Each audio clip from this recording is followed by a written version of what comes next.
everybody. How are you doing now? This is Terry with your Leo new moon astrology report with the energy clearing, maybe some Reiki. I'm sitting at the base of this beautiful juniper tree, getting some nature therapy along the river because I just need to root down and get grounded and do a little energy clearing. Who needs an energy clearing and some Reiki with everything that is going on in our world right now? It's a little chaotic. It's a little crazy. We're in that summer nights and it's a lot of that fiery yang energy.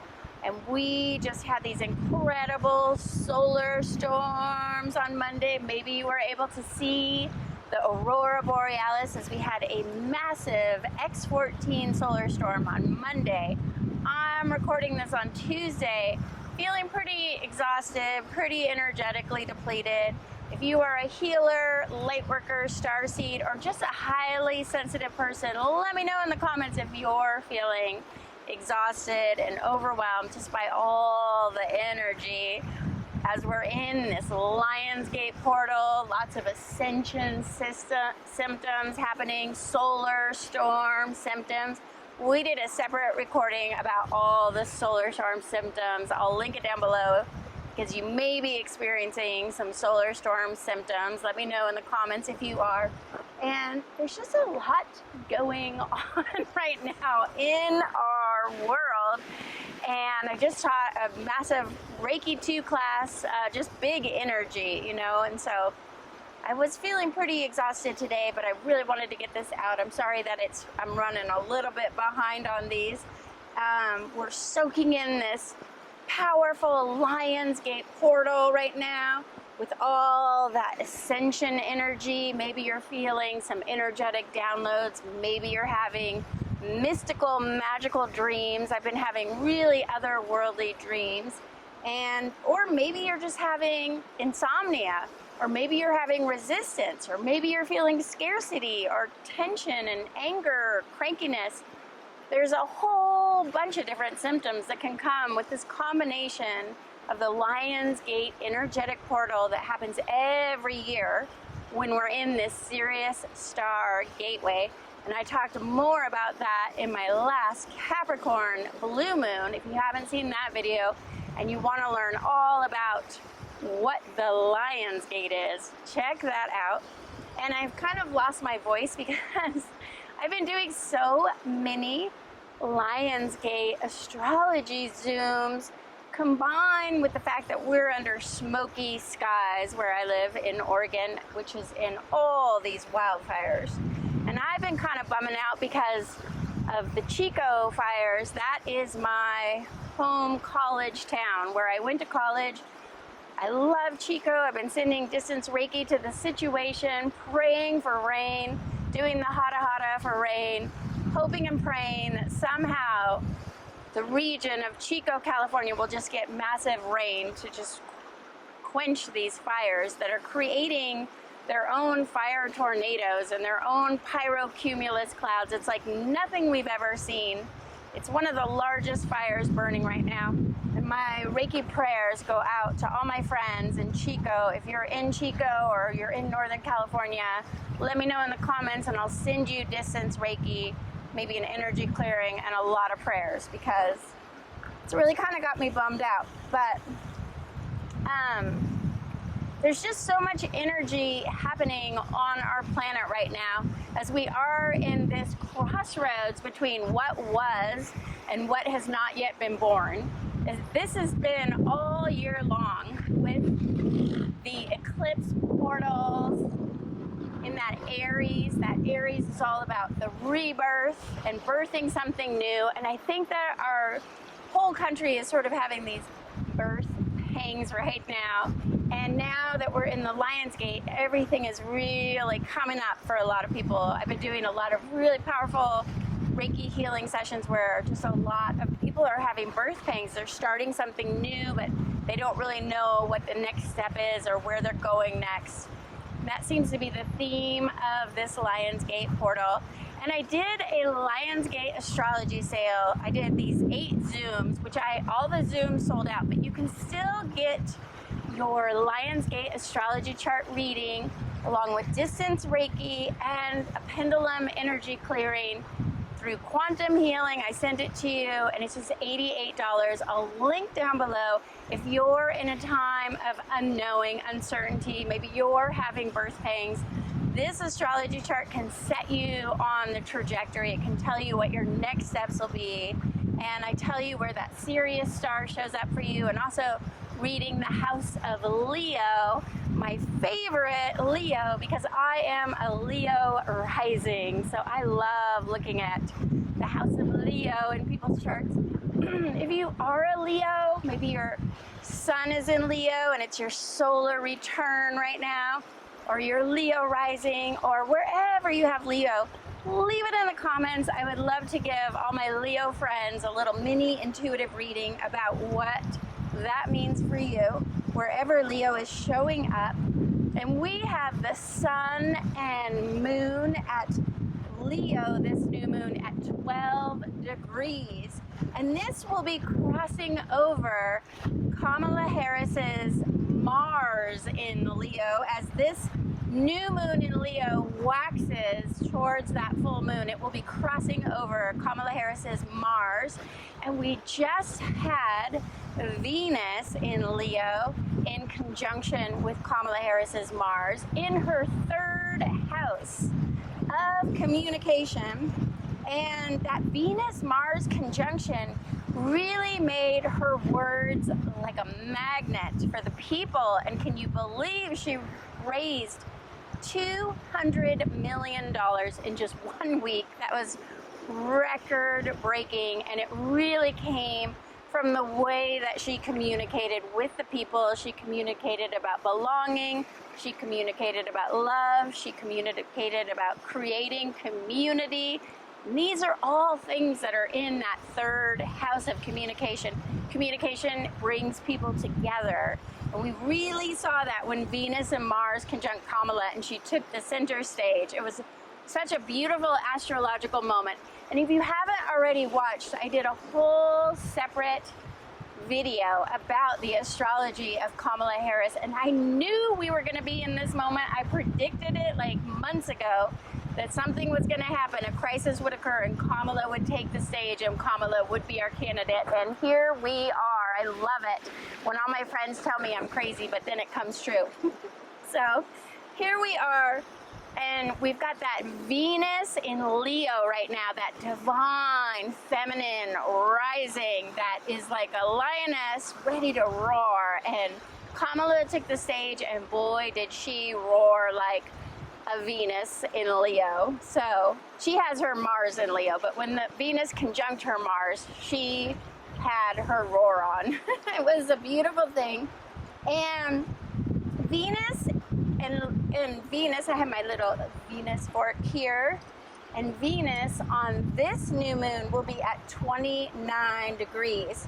And then Venus will move on to Virgo. Venus is at 29 degrees of Leo on the new moon, and just after the new moon she will move on to Venus in Virgo, where she will be for a little while, and she is just shining her love light wherever your Virgo is. Let me know if you know where your Virgo is. You might be Virgo sun, you might have planets in Virgo. Do you know which house? For me, my Virgo is in the 2nd house of wealth. So I say, come on in, Venus. I love when Venus crosses my Virgo because that's my house of wealth, and she just lights it up with her love light wherever your Virgo is in your chart, whether you have planets there or not.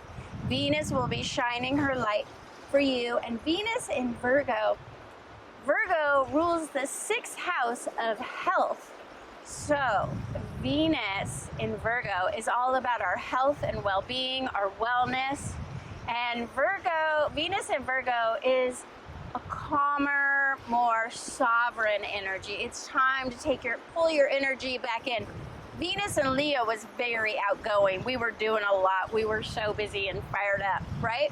But now Venus moving into Virgo, says it's time to pull your energy back in, get a little bit introverted.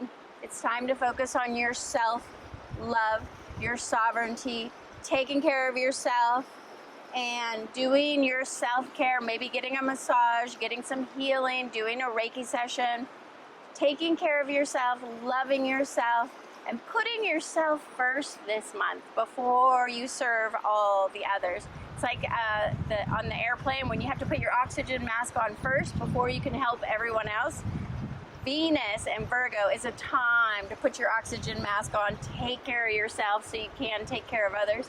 And Virgo, of course, rules the harvest.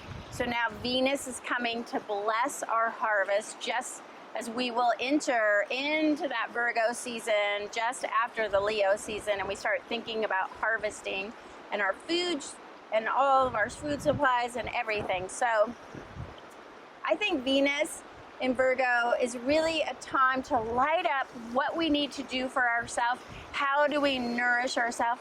What foods are we eating? And really focusing on our own health and wellness routines and finding some work-life balance so that you can return to wellness and a state of well-being, because summer has been so busy. And this ties in so well, this Venus moving into Virgo telling us working on your health and wellness routines, because we have Chiron in Aries retrograde since July 26th. And what happened when Chiron in Aries went retrograde? We suddenly saw a COVID surge, including even Joe Biden getting COVID, was all wrapped around that Chiron going retrograde. Chiron, the wounded warrior, healer. When Chiron entered Aries in 2019, of course we had COVID-19. This is when COVID started. Chiron exalted in Aries. This is a Chiron return for all the Generation Xers. If you were born between 1969 all the way through 1976, I know you've been working on your health and well-being because you have been under the Chiron retrograde, pulling up those deepest wounds and really making you look at what needs to heal in your body, what needs to heal within, what needs to heal psychologically. A lot of old trauma, a lot of old wounds coming up for everyone in the Chiron return. And we will really be feeling it with this Chiron retrograde that just feels like it's going to last a really long time. I can't remember, it's like 3 or 4 months. But let's do the retrograde count right now, shall we? Because we have Chiron in Aries retrograde. We have Pluto in Aquarius retrograde, about to go into Capricorn, where Pluto was during COVID. We've got Saturn in Pisces retrograde, about to square Jupiter. We have Uranus is going to go retrograde, but right after this new moon, we are going to have Mercury, or right on the day of this new moon, we will have Mercury in Virgo going full-blown retrograde. And Mercury will make its way all the way back to Leo by August 14th, just before the big full moon. So, Mercury retrograde, I don't have to tell you what that's about. It's an awful time to travel.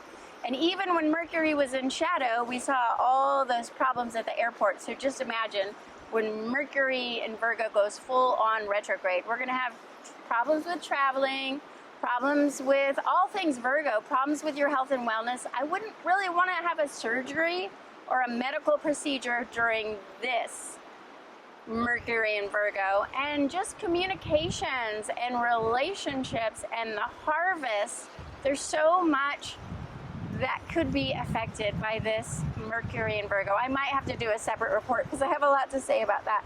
And I also have a lot to say about Jupiter squaring Saturn.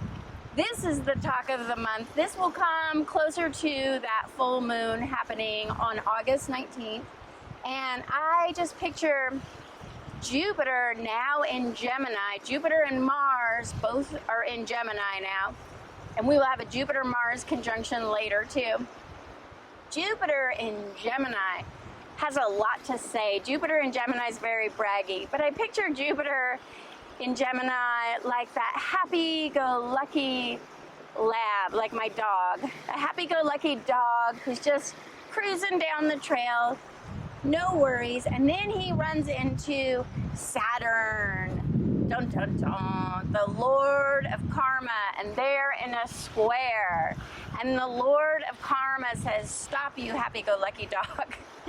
You didn't do your taxes. You have some back taxes. You have an obstacle. You have rules, regulations, restrictions. You have problems. So we're gonna have some problems. We're just so, Jupiter and Gemini, so optimistic, has a lot of bragging rights. And then Saturn says, I don't think so. You need to slow down. You need to redo your contract. And yeah, you, if you remember on December 2020, we had that Christmas star, and it was when Jupiter and Saturn were conjunct.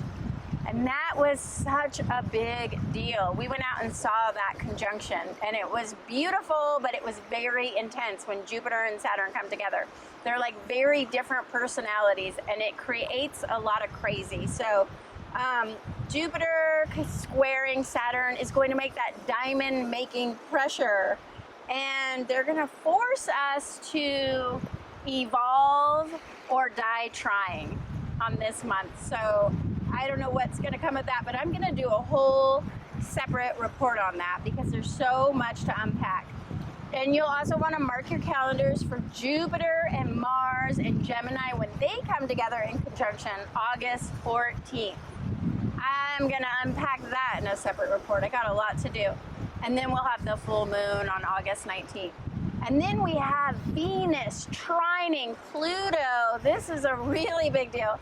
This is an opportunity for a deep soul connection with your twin flame. Maybe a twin flame love affair is rekindled on that Venus trine, August 29th, at the end of August.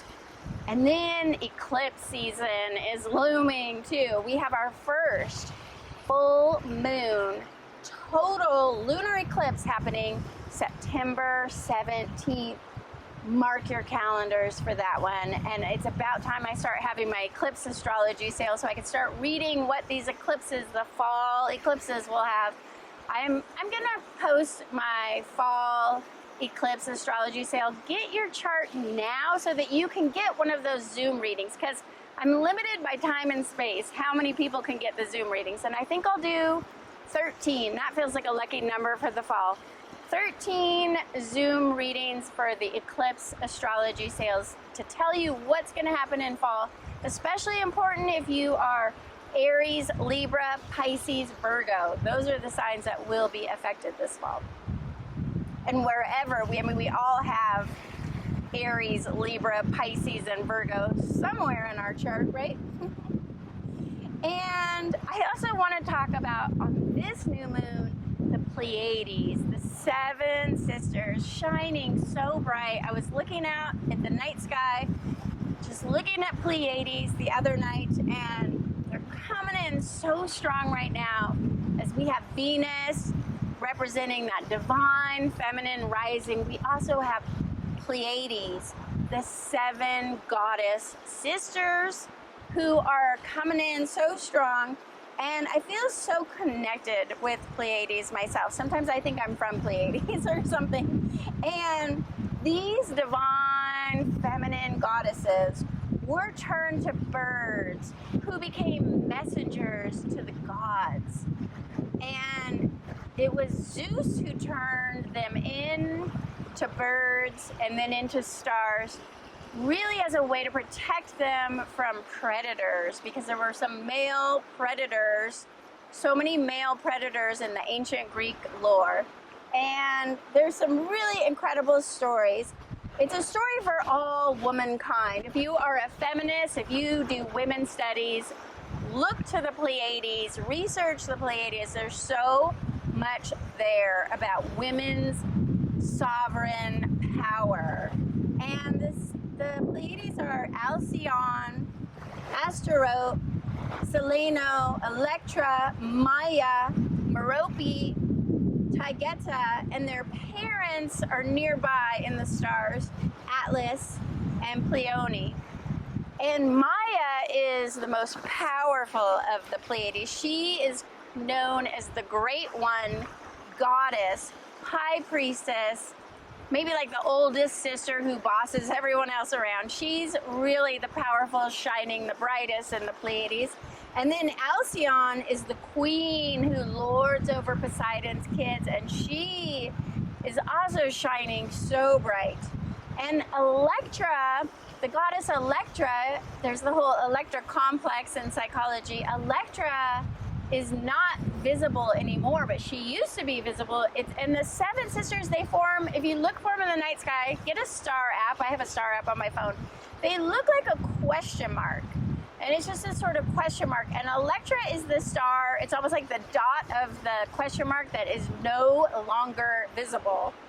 And Electra is the missing star because her place, she could not hold her place because she could not behold the destruction and the ruin of Troy when we had Helen of Troy, and all of that story relates, of course, to Chiron's sister, the goddess of discord. I cannot think of her name right now, oh my gosh, but I know you know who I'm talking about because I talk about her all the time.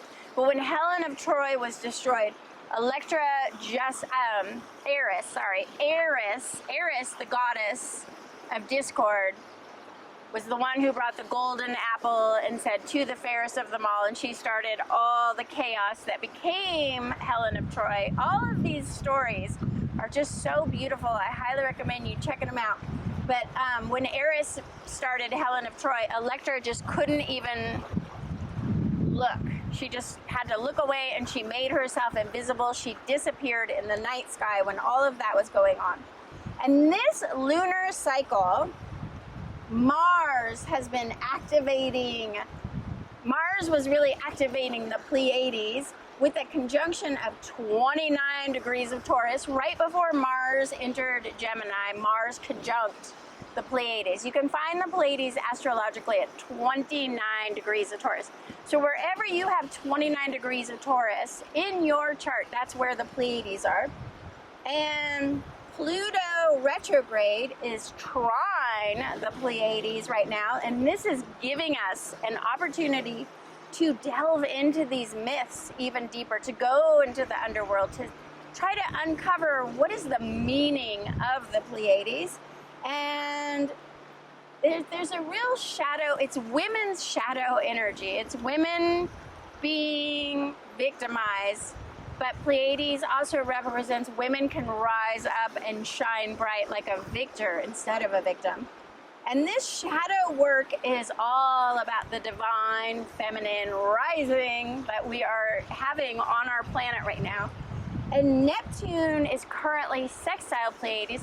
Neptune is the other one going retrograde. I forgot to mention Neptune retrograde. Neptune at 29 degrees of Pisces.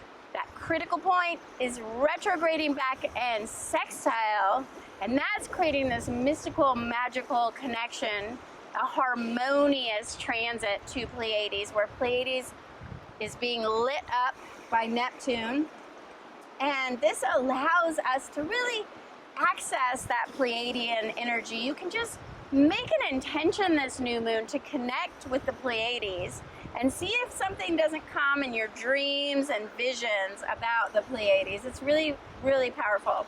And Uranus in Taurus, getting closer to that 29 degrees, will conjunct the Pleiades in 2025, early 2025, bringing unexpected surprises for all of womankind. What could that be? Could that be a first female president when Uranus conjuncts Pleiades? How beautiful is that? And hello, Kamala becoming president. I hope so. And we also have Sedna in Taurus right now. Sedna, whose father abandoned her. She's got some real father issues. I did a whole recording about Sedna. I'll have to dig that up and put it down in the comments. I can't remember. It was when we had a Perseus transit. I'll find it and I'll put it down in the comments. The goddess Sedna was abandoned by her father in her time of need. And Sedna is conjunct the seven sisters, the Pleiades. It's like they're all in a women's group doing therapy about their trauma. And I'm really seeing a lot of father wounds coming up in my Reiki sessions, in my massage sessions, in my Reiki classes. Women are really feeling the father wounds. Tell me if you have a father wound that is coming up for you, because I'm seeing this around so many clients that I'm working with right now and students, where everybody's father wounds are coming up to be healed, to forgive, to heal. And that's pretty interesting. And you can see Pleiades in the night sky right now. And I remember watching Pleiades at Burning Man. And that's happening soon. And with that Jupiter square Saturn, this would be a good time to just blow off all your responsibilities, Saturn, and just go off to Burning Man, Jupiter, like the lucky dog who just wants to go have fun. And it is tempting. But I just watched a video about these divine Pleiades, goddess stars, by Divine Harmony. And I will link it in the comments or the description down below. She just has this incredible wisdom to share. And she said this: we need to create the conditions on earth in ourselves for the divine feminine to come back down to earth again. And I just want to repeat that because it's so beautiful. We need to create the conditions on earth in ourselves for the divine feminine to come back down to earth again. And check out her Pleiades. It is so beautiful. Well, I am going to wrap this up. I'm going to just say, I'm starting to get mosquito bites on the river. So I'm just going to say thank you so much for watching, and I will see you on that full moon. On August 8th, I'm going to give away that red flame carnelian crystal I mentioned in the Lionsgate in the last video. So be sure to stay tuned to see if you win, and leave a like, subscribe, and comment for a chance to win that crystal and a free astrology chart reading. Thank you so much.